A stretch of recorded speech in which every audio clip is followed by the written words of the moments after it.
may have seen a lot of classic John Deere farm tractors in your day, but chances are you've never seen one like this before. That's because Hyler Bracey of Georgia is in possession of the only one of its kind, fabricated back in the 1950s by a man in Texas named Victor Ebling. A propane dealer came to Victor, said, "Victor, I think I can sell more propane if we can figure out a way to mount a propane tank on a tractor so that they can do flame cultivating with it." Back then, propane was so incredibly cheap that it was cheaper to burn the weeds than it was to plow the weeds. It's a 1958 John Deere 420 LP row crop. They only made 225 of them, so it fit my idea of a more rare tractor. And so it was built then and got into the fields then. Back then, the cotton, and I lived at one point in my life in Pecos, Texas. The cotton back then was incredibly tall.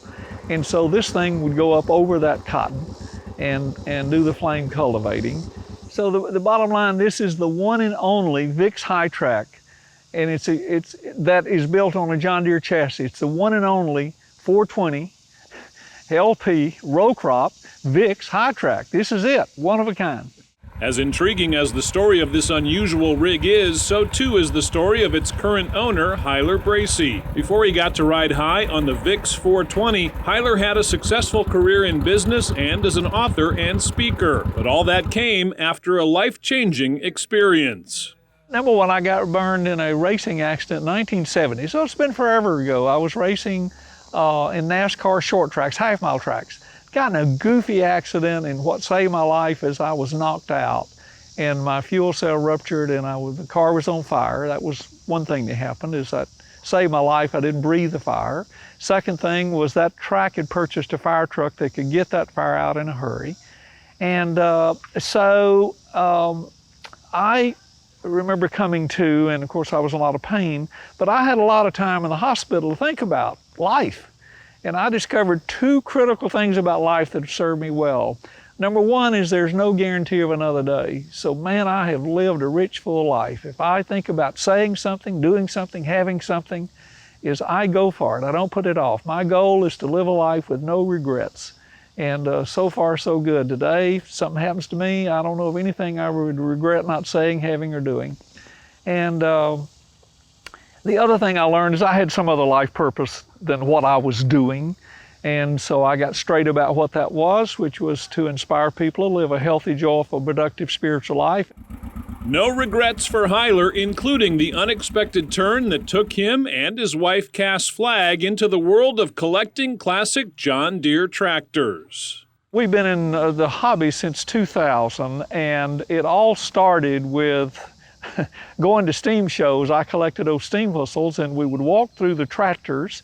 And Cass says, when we retire, because I was running a business, making a living in suit and tie, she says, when we retire, I want to live in the country, and I want to have one of these old John Deere tractors. And she'd point to a tractor, which I didn't know at the time. They were called unstyled tractors. And I was raised on a farm, and so I always wanted to get back to my roots, even though I was a highly educated redneck. And so we sold a business and we moved out in the country, and so I was at an auction, and a John Deere Unstyled A came up for sale, and it was our 24th anniversary, and so I purchased my wife a tractor. Green's my favorite color, what can I say? But the unstyled tractors, there's something about them, they just stole my heart. Hyler and I had always talked about retiring and moving to the country. So when we'd walk down by and I'd shake my finger at him, because I taught school, so you got this little finger thing going. I'd say, Hyler, I want one of those. And he took me up on it for our 24th wedding anniversary. He bought me an Unstyled A. Being a city girl, I didn't understand the hand start part. That was a rude awakening. I love when people say, what's your advice? Buy your wife a tractor if she's the least bit interested. Then she'll have something to talk about. She'll be interested in helping you clean your tractor because you've helped her clean hers. And you'll be surprised, hers will be the first to go on the trailer. Hyler put that kind of thinking into action, and together these two dove deep into collecting classic John Deeres. So I'm gonna show you my 20 series. I wanted one of each number, but I wanted rare tractors. This is an 820, it's the largest 20 series. This is a 720 LP standard that made 345 of these. This is a 720 diesel electric start. It was the first attempt to put electric starting on a diesel. They only made 133 of these. This one's an unusual tractor. It's a 720 all fuel standard. They made 80 of them, but they shipped 79 of them to Africa. In '05, we got this one back from Africa and restored it. Okay, this tractor is the rarest of my tractors, and I think our tractors. It's a 1935, it's a D-industrial. It is the first industrial tractor that John Deere sold commercially. It was shipped to South Mississippi and it was used to pull a road patrol or a road grader.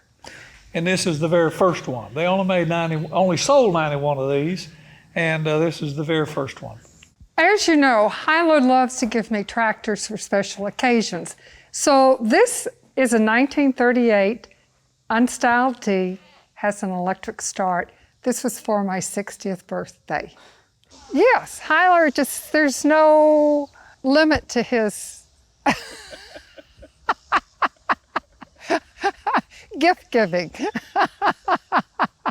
So Hyler and Cass have filled their buildings with green and the occasional yellow classic tractor. As outstanding as these are, none gets quite as much attention as that incredibly tall 420 Vix High Track. And I'm sitting way up in the air. I mean, it looks like I'm looking over all this country. It reminds me of flying a plane in low. Now this tractor you gotta be careful. There's a sign up here I've never noticed till today. It says, "Be careful, drive tractor at safe speeds and reduce speed when turning or applying individual brakes. Drive slowly over rough ground." You better pay attention to that "be careful" sign. It's a lot of fun to drive, and I'll tell you what, when you go to a tractor show, you're able to see everything out in the grounds. Okay, so if you get out a tape measure, what you'll discover is darn near 8 feet wide. It's not quite that because it does fit in the trailer, but it's right up against the wall. And it's almost 10 feet tall. It'll clear a 10-foot door, but I mean just barely. Feels like it's more than 10 feet because your eyeballs are more like 12 feet. And so you really feel way up there.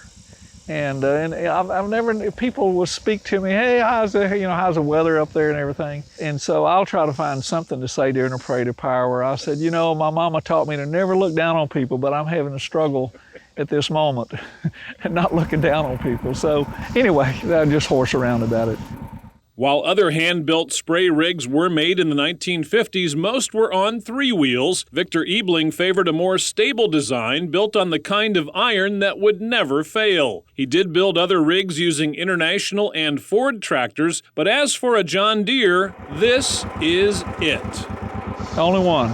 He's very clear about that. And it was so magical. Patsy and Victor came to John Deere Expo several years ago when we first showed it. And I'll never forget, it was before the show had started, and they showed up to see it, and he got tears in his eyes when he saw it. He said, "I never dreamed that I would do something that somebody would value enough to restore." Victor, if he's going to engineer something, it's not going to fail in the field. And so I don't know what the thickness of the wall on these tubes is, but it's incredibly thick. And notice that not only did he put these the braces in here, but they're actually double. There's 2 in here. There's 1 on each side, and same thing up here. So I think those are called gussets.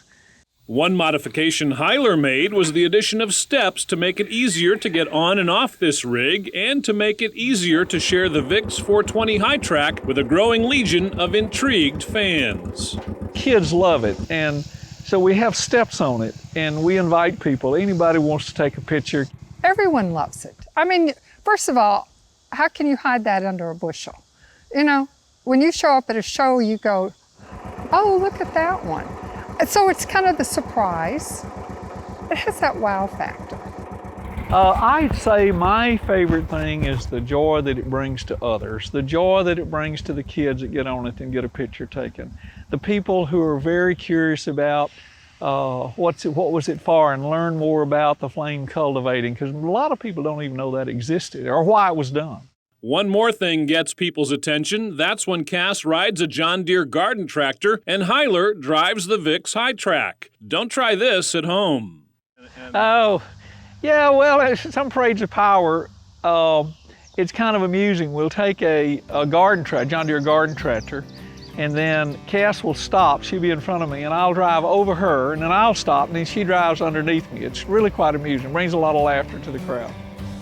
Enjoying life and classic tractors. That's what it's all about. Thanks, Hyler. Thanks for catching Classic Tractor Fever. If green is your scene, be sure to check out these other classic stories. And don't forget to hit the subscribe button to keep those classic tractor stories rolling.